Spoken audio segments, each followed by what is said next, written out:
Okay, so we're going to go ahead and get started. I just want to welcome you to our special talk today with Amy Scott. We're super excited to have Amy here. A couple of things that we talked about briefly for those just joining us is we have our new LGBTQIAP+ photography grant. The grant is now open. I have put the information on the grant link in the chat box.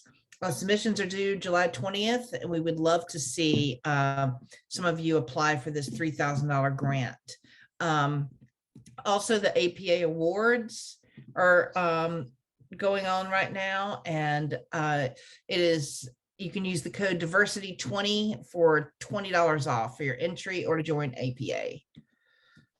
So, and if you're interested in joining APA, you can also find out more information at apanational.org.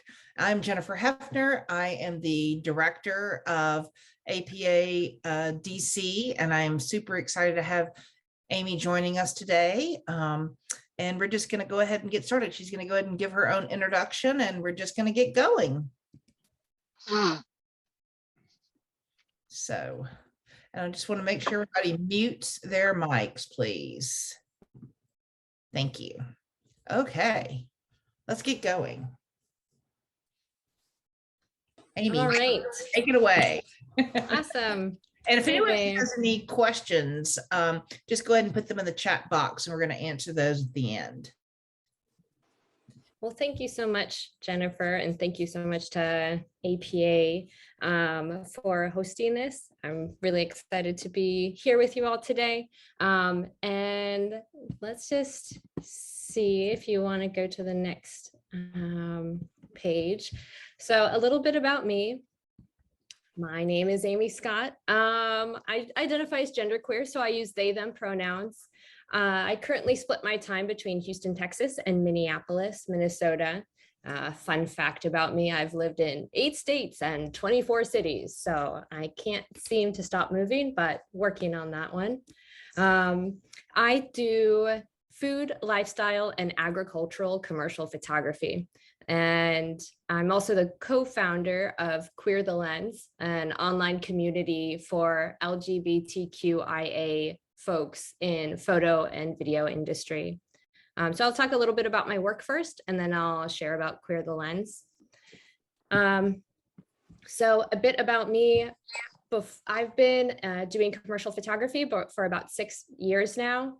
Before that, I was a vegetable farmer for about 8 years.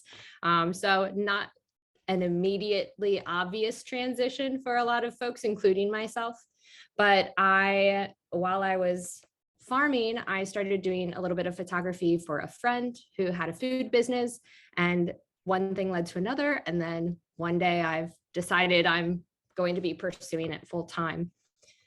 So coming into photography later in my career was super interesting, just sort of having to hit the ground running, and assisting as a 30-year-old is maybe a little bit different assisting as a 20-year-old, but I was able to learn from a lot of great folks in Houston, Texas, and just getting a sense of how to run my business. So now, as you can see, and we can sort of just scroll through some of these images,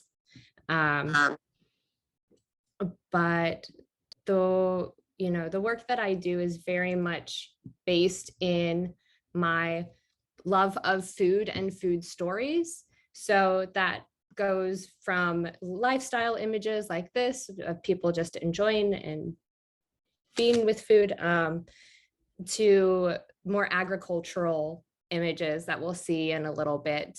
And that, this is the type of storytelling that I do, whether it is for commercial to documentary work. I have done some grant work so that, through the support of grants, been able to pursue some of the stories that I've been passionate about.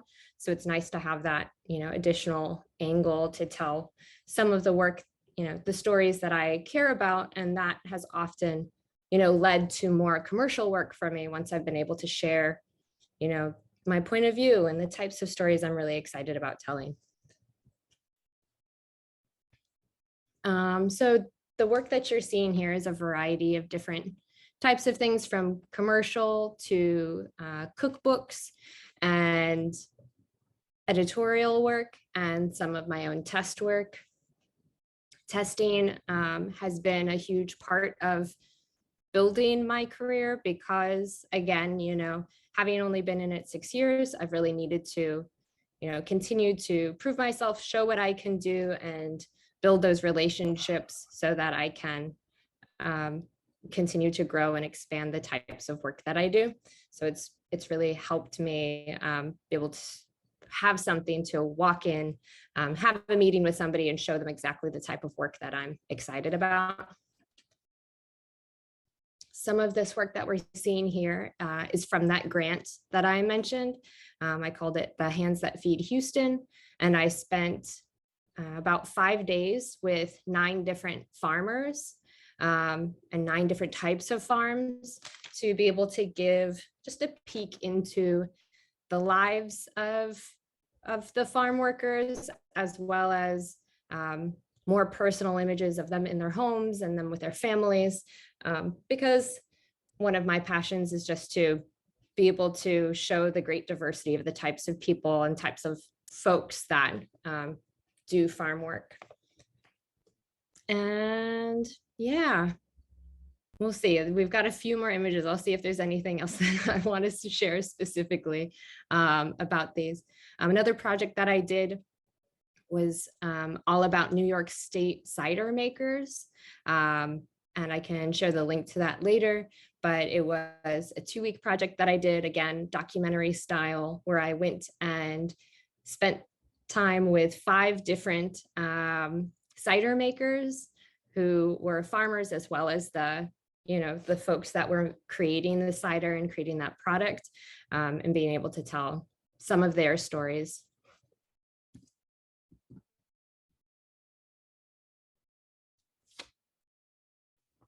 And if you have any questions, feel free to pop them into the chat, and otherwise we'll get to them at the end.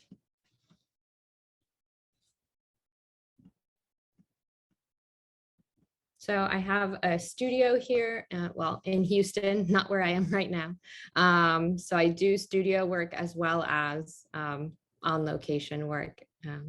Yeah, and this last image is also from that farmer documentary. Great. And then I can talk a little bit about Queer the Lens for you all. So Queer the Lens is an organization that is brand new. It was just started in January of 2022. And it was born out of many years of trying to connect with other queer identified photographers, and continually running up against the challenge that I couldn't really find any. It seemed like it was a little bit of a game of telephone, asking folks, unless it was clearly described on somebody's website or maybe on their Instagram, there wasn't really a way to know how people identified, especially because lots of folks don't necessarily want to openly be out about that. So I would ask around and sort of got emails here and there to reach out to folks. And what it really showed me as I had conversations with lots of these folks was that they were also hoping to be able to find some sense of community, and that it was a specific need that maybe wasn't being met.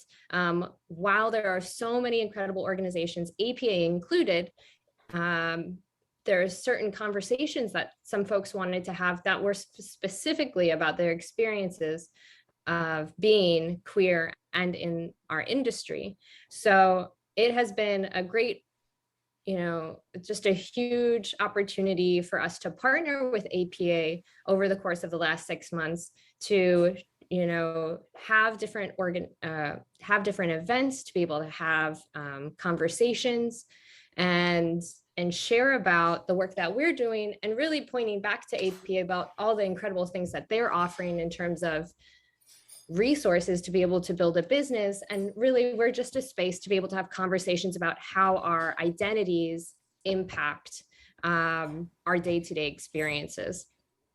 So APA has been a huge partner in this, and we've been super excited to have their support throughout it. So we currently, right now, the two aspects of the work that we do is one, a community survey, and that is ongoing. It started in January, and it is a place for people who identify as LGBTQIA and are in the video or photo industry, whether that's behind, on the set or off the set, whether people are art directors or makeup artists or photographers or videographers. We are a space for everybody to talk about their experiences, because we believe that there's no way to get ahead without all of us working together. And the other aspect is we have a private Slack community where we're able to have those direct conversations with other folks, to be able to share about experiences we're having on or off set, decisions and ways that our lives are impacted by our identities. So that is Queer the Lens. And yeah, I'm just excited to be with you all. If you have any questions, let me know. I'm more than happy to go into details about any of the things that I shared about, or my process or any of my work. I think what we can do is we can just make this kind of an open forum where people can ask questions, if you're okay with that, Amy. So yeah, of course. So if you have a question, feel free to unmute yourself or show your video and just ask away. That's what Amy's here for. Number one, I think it's phenomenal number one, your work is absolutely amazing. Oh my gosh, I had no idea you did such incredible documentary food work. And I'm just blown away at some of the stuff that you've shown us. I want to see more. Thank you. And the question I would love to ask is, I'd love to learn more about the grant that you did for Houston and how you ended up coming up with your subjects and where that ended up. Like, what was the premise for that grant? Was it a photography grant specific, or was it something to really highlight the farming community of Houston? Yeah, so the grant that I received was through Houston. So it wasn't, while it was an arts grant, it wasn't specifically a photo grant. So it really, the way that they set it up, it was through an arts organization and the city of Houston. And it was just supposed to, share about something about Houston or contribute to the community of Houston. And so my passion was really to tell the stories of some farmers in the area, because so few people had any idea of where their food was coming from. So the premise of my work was really that I was going to spend time with 9 different farmers. They were going to be 9 very different types of farms, from size to what they grew. So that was, a very small scale vegetable farm. A farm that was run by a non-binary Latinx person, a farm that was run by a refugee, a farm that was run by, several women who were raising olives. So it was just like as many different types of producers as I could find, showing the wide variety of identities as well as types of productions. And then I spent between 3 to 5 days with each one of them over the course of probably about 5 months. And just day in, day out, wanted to, 1, build a relationship with them, but 2, really get a sense of like, what does their life look like? And how can I share about that with people who don't have the time or ability to go out here and meet these individuals? And I want to go back real quick to those photos are these from that project, these right here, or are these from a different project? No, but it's a great example of how you get work. So this image we're looking at right now was personal work I had done and that I shared in order to get the farming grant. So I was already hanging out with farming friends and taking images of them and said, hey, I want to do something like this. And then if you go forward one, let's see. Yes, this is the hands holding the beans. This is one of the images I took during the project and with one of the farmers for the grant. Then if you go forward one more, let's see if this is working out the way I think. This is work that I've gotten through those relationships that's commercial. So sort of step by step by step, being able to, start the work that I really care about and eventually grow it into paid work where I'm able to, do exactly what I care about, but because I've laid this foundation of doing it for free, then getting grant work, and then getting clients to pay for it. That's amazing. Yeah. Always get clients to pay for it. It doesn't always work out that way, and it happens over the course of 5 years, but it has been possible, and I'm really grateful for those opportunities and that they have grown from one another. Okay, I see 2 people have their hand up. Is it, and I'm not quite sure how to pronounce your name. Is it Haas? Haas has, and I can't even see right now. I have everybody in tiny things. So if you want to ask a question, go ahead. And I see Jill has her hand up as well. So we're just kind of just asking questions. So if you guys want to unmute and ask something, feel free. So and I see someone. Hi, Amy. Hi there. This is Jai Kapadia. I'm presently in New York right now in the city. Awesome. But I shoot in DC. I'm an APA member of APA DC as well as APA NY. And I just wanted to say I think you're great. I think you're so resourceful. And I think your group is fantastic. You support each other. And you were so resourceful with how you were able to connect your vegetable farming and, being resourceful with, having that accessibility and to find relationships with other vegetable farmers, because that's what you did, and how to segue into photography with it. And I just want to applaud you. I think it's fantastic. Thanks, Jai. And yeah, how you got the grants as well to help you fund your photography. I thought that was very clever, and you're very intelligent, and I just hope all the best for you to continue. I have a studio in DC that's new.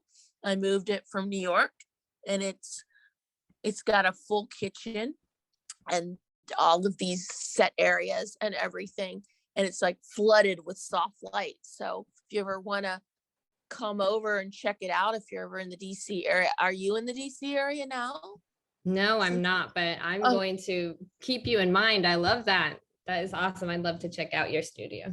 It's called House of Deco Studios, and it's got cool. 2 floors, 14 feet ceilings, and all these sets and everything, but full kitchen. And I never had a full kitchen in my studio before, and I'm just really excited about it. Awesome. That is so cool. Well, you bring up a really good point. Like, it's not everyone's personality to really, it just requires so much outreach to make some of these connections sometimes. And I just hope all we have to do is keep trying, really push ourselves to look for those opportunities and make them for ourselves, because they don't necessarily show up on our doorstep. So it does take a lot of putting yourself out there and not getting the stuff before you finally get it, but it is worth it once you keep going. Sure. All steam ahead for you. And I just want to say that I think that we need to talk about doing an APA event in DC at your studio. So. Yeah, totally. Yeah, for sure. Right now I'm stuck in New York. I don't know when I'll be back. That's okay. But I really would love that. When I met you at the roof at somewhere in Union, nearby the studio at this place, I forget what it was called. I just met you then, and I briefly told you, but I don't know if you remember me. I do. I think I do remember you. That was when I first started with APA. Exactly. So. Yeah. We'll the talk transition offline. has So, happened. yeah. Yes. Can I ask a question? Sorry, I'm raising my hand in real life. Is this Jill? It is. It Hey, is. Jill Foley. Welcome. Hey, Ask your Jill. question. Hi, Amy. It's good to see you. I'm here at National Geographic. I'm with the books team. We do quite a lot of cookbooks and sort of lifestyle crossover work here. And I was wondering, since you're based in Houston and Minneapolis, you said, do you have a regular group of stylists or talent that you work with or studios that you work with in either of those places? Yeah, in both places. So everywhere that I shoot, that's the first thing that I do is build relationships. So it has, yeah, I do have my own personal studio in Houston where I'm able to shoot. And here in Minneapolis, there's a bunch of really wonderful studios.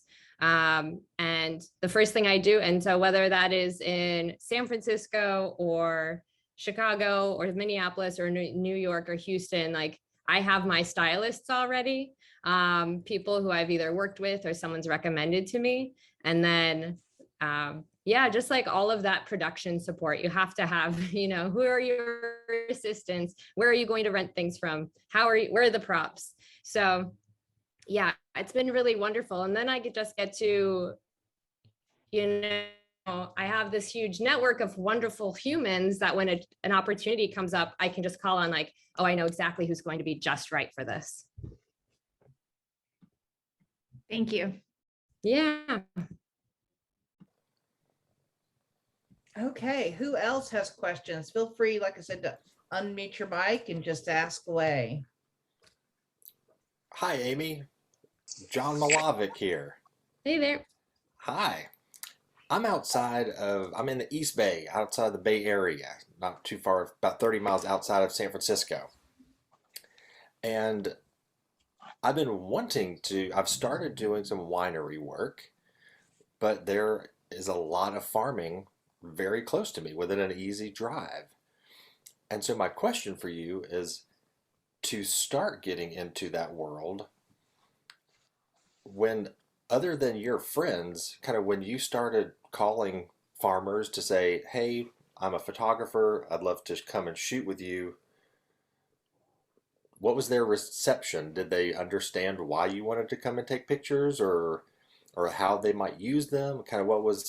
What's that process for you, basically, of a cold call with a farmer? Yeah, absolutely. They often don't go well, so you need a mediary. Farmers can be really hard to get a hold of. So the ways that I've often done this, sometimes I've even asked on Facebook for friends if they have any connections. Be like, hey, do you know anybody in this industry? Like multiple times, when I did the cider project in New York State, when I did a citrus project in South Texas, if I didn't know somebody, the two things I did was one, ask my network, and two, look for an organization that they might belong to. So there's New York Cider Association. There are citrus grower organizations in South Texas. And so I just would reach out to folks and write those cold emails, call them if I don't hear from them after a week. And just, that's the front, like the public facing part of the community. So if you reach out to those folks and say, hey, I would love to do this, you create the parameters of the project. So what I have done when I'm just doing, I'm really clear about what I'm doing. I'm either one, I want to pitch a story to an editorial outlet. So I'll be clear about that and say, hey, this is who I'm talking to. I don't know if I'll get it, but I want to do this project. Or this is personal work. And I will share X number of images with you, and I will be using it to also, promote my business. I might sell it for stock, whatever, however you want to approach it. So you create the pitch. And then I think the most important thing after that is to show up, be really courteous, and stay out of their way. Because like any other, like any other small business owner, but particularly because they have a lot of different types of equipment, you know, just being really mindful of like, where is your body, asking questions, where are they going? And then just going along with them, because they're not going to slow down for you. So sometimes I'm running backwards as I'm taking images, not advisable, but you know, you're keeping up with them. And I think that as long as and I'm sure you do this already with any personal work, when you're in someone else's space, you understand that that is a gift, and you really appreciate that. So I really try to do that, and get to know the people I'm working with so that they feel, you know, appreciated for allowing me into their space. Absolutely. That all sounds great. Thank you very much. Yeah, you're welcome. Good luck. Thanks.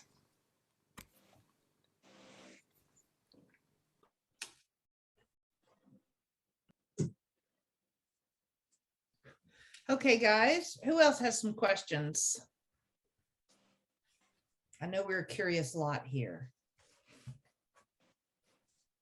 So, like I said, I just want to say again that I think your work is like really incredible. I mean, my grandparents were farmers, and I love I've never done food photography full time, but I love the work that you're doing, especially the connection between the food and the farm.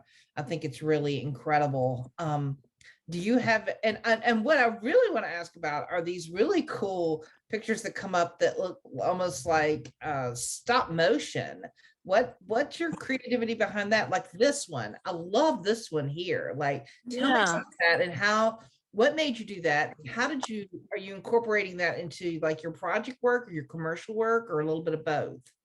Yeah, so probably at this point, every single project I do has a stop motion or GIF component to it. It's something that the clients I'm working with are really interested in for social media. And I think for me, I've just sort of fallen in love with it because it brings those images to life without having to go fully over into motion.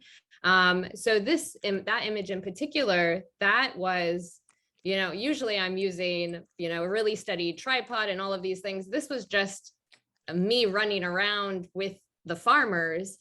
So I didn't have all of my gear with me. And the reason why it's shifting some in its perspective is because I'm literally like creating my own arms as the tripod as I'm laying on the ground.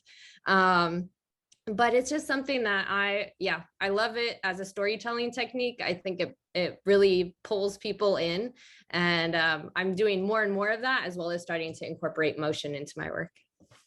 Oh, that's amazing. Did kind of this stop motion get you interested in doing more motion, or is that something that you're seeing clients ask for? I think a little bit of both, but doing this work and doing GIFs really was the slippery slope for me, and made me realize how much I enjoyed it. And in doing some of my documentary work, I also realized some of the limitations of still images, and I wanted to tell more of a story. I wanted to expand it, and I wanted to have it be a partnership of my still images and some of these that lean more towards motion. So it's been really exciting to be able to offer that as I build my resources and skills and partner with, you know, great DPs to be able to offer that. Because at the end of the day, I think I'm just a storyteller. I'm excited about telling a story. So, you know, any tool I can use for that, I'm going to be excited about. That's awesome. I want to give anyone else a chance to ask a question. Then I have another question, because that's the journalist in me. But does anyone else want to speak up? Feel free. Amy's here to answer all sorts of questions. Hi, Amy. It's Jai again. What stop motion program like apps do you use? Because I know of a couple of them. Yeah, that is a great question. I feel like I need to literally Google this, because I just use an online platform. Let me look this up for you. Yeah, here it is. It is so funny. There's 1,000 ways to do it, so there's no wrong way. One way I've used a ton is called easygif.com, easygif.com. And they just have a bunch of different resources that you can make GIFs from a series of still images. You can decide how long a duration you want to look at each of those stills. You can also make GIFs from motion files. So that can be a lot of fun to work with too. So yeah, I recommend that as like an easy entry level tool to just jump in and start making some motion, stop motion stuff. What is that that thing that he's or she, whoever it is, or they, is blowtorching? What is that? Is that a pipe, a metal pipe, or? Yeah, it is a metal pipe. They were building a fence. So they were making some cuts and then bringing all of these pieces down to a part of the farm where they were adding onto a fence. Cool. Well, I know of a couple of those stop motion, those motion graph things. One's called Plotograph. I don't know if you've heard of that one. And then one is called something that I've used in the past in my fashion work. I don't remember the name right now. I'm just very, very sleep deprived. But I just wanted to tell you that one. You could try. It's a good one. Yeah, I'll check it out. Thank you. Thank you so much. Yeah. Thank you, Jai.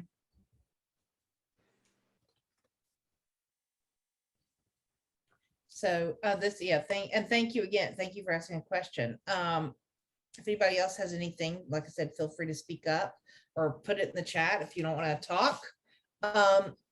One question that I do have is, has there been an intersection between Queer the Lens and what you're doing there, and then what you were doing as a commercial or documentary photographer? Are people interested in it? Is it something you're talking about? Like, I'm really curious to know, like, how, if those have kind of come together, if they've stayed two very separate things. It is an interesting question. And I would say, the overlap is the relationships that I've built. That's who I'm sharing about Queer the Lens with. But it is, something I'm curious about, because like many other queer photographers, my work isn't necessarily obviously queer. So like, some folks, it's like, I'm taking pictures of queer people as a queer person. Obviously, there's like this obvious connection, but it's something that I think about in terms of the relationship of how I can continue to support my community and tell that community's stories. So it has like continued to expand the way I think about the work that I do for the community, and think about, I would really like to do a series on queer farmers, and maybe there's my very direct overlap. But I think that you knew a grant you could apply for. I know. I'm so excited. I should. But I think that there's, the most important part, the most important overlap for me with Queer the Lens is that I just really, really needed a space where I could share about my particular process and identity with other folks who are going through the same thing in the industry. So when I, think about ways to talk to clients about my pronouns and work through, the stress of that or lack of stress, if it goes really well, being able to share that with folks who are like, I get this, that's amazing, or that's hard, this is what I would try next time. The community, communities are often started from a selfish purpose, which is like me wanting community, me and other people, my other co-founders, like wanting there to be a space to have a place to process about our work and experiences. So even if there's no super obvious way that they connect, it's going to continue to feed and support my work as a creator, having a community behind me where I can have that space to process my work, my next steps, and the ways that intersects with my identity. That's amazing. I love that answer. That's really awesome. Yeah. And I love that you've started this group. I think it's really amazing. And I think love that one. Yeah, I think it really gives a special intersection in that creative community that was not there before. So I'm really excited. And I put the link for it in our chat, guys. So for you to check it out. And I would love to have, some specific programming for Queer the Lens for those of us that, do not self-identify as queer, to kind of, sometimes I struggle myself, and, how to basically, you want to be very, I'm not even sure what the word is, cognizant of, basically, how you're dealing and how you're talking with people. And it's something that's really come into play with myself in my own personal life, with having a child that's transgender, but as well as being the APA director and being very inclusive in terms of our diversity as an organization. And I know that that's something that really came into play whenever we were developing the grant, but that's something that I think that would be really great programming for APA and Queer the Lens. Yeah, absolutely. And it's something that we think about right now as we're starting. Our most important priority is to build relationships within our small community and create that supportive space. But I do really believe that some of the next steps will eventually be to provide resources or access to, educational opportunities for folks who really want to learn, but may not have those spaces yet. But ultimately, I do think that it is, for all types of allies of all varieties, like there's a lot of work that we can do for ourselves to look into how to support people better. So until Queer the Lens gets there, we're working on it. There are lots and lots of resources, and I do continue to encourage everybody to, we can all continue to learn more about how we can support the folks around us that have different identities from us, but we may not like entirely be sure of how to best support them. So I applaud you, and I think that there's a lot of work we can all do to help make that more accessible and to do the work we need to do. Thank you. Thank you. Well, and one thing we'll do is we'll just make sure that we keep promoting it with, I know APA DC will certainly keep promoting Queer the Lens and letting people know about it. So thank you. You're welcome. So guys, we've got a couple more minutes before we wrap up. Does anyone have any final questions for Amy about either her work or for Queer the Lens? So anyone? Hi. Hi. I was just putting my contact info in the chat. Oh, great. My link, so you all can get a hold of me. Oh, perfect. Perfect. Excellent. Thank you. Well, I'm a slow typer, so my fingers are been used very much lately, so they're a little stiff. I can understand. Okay, Amy, any parting thoughts before we go? No, I'm just so grateful for you all making this space and helping share all sorts of stories. So thank you for having me here. I think this is awesome, and thanks for your awesome audience. And once we get the recording up, we'll share that with you so you can share it as well. So, and just a couple of things, guys, before you wrap up, I just want to remind you that we do have our LGBTQIAP+ photography grant that is launched. And don't forget to enter the APA contest, which I think Amy has a specific contest category for food photography. So I hope to see some. Cool. I love it. And I hope to see some of it win, because you have some incredible stuff. So thanks, everyone. I just want to say have a great week. Awesome. And a great rest of the month. And if you have any questions, don't hesitate to reach out to us. And thank you. Have a great day. You do the same. Okay. Thanks, everybody. Bye. Bye.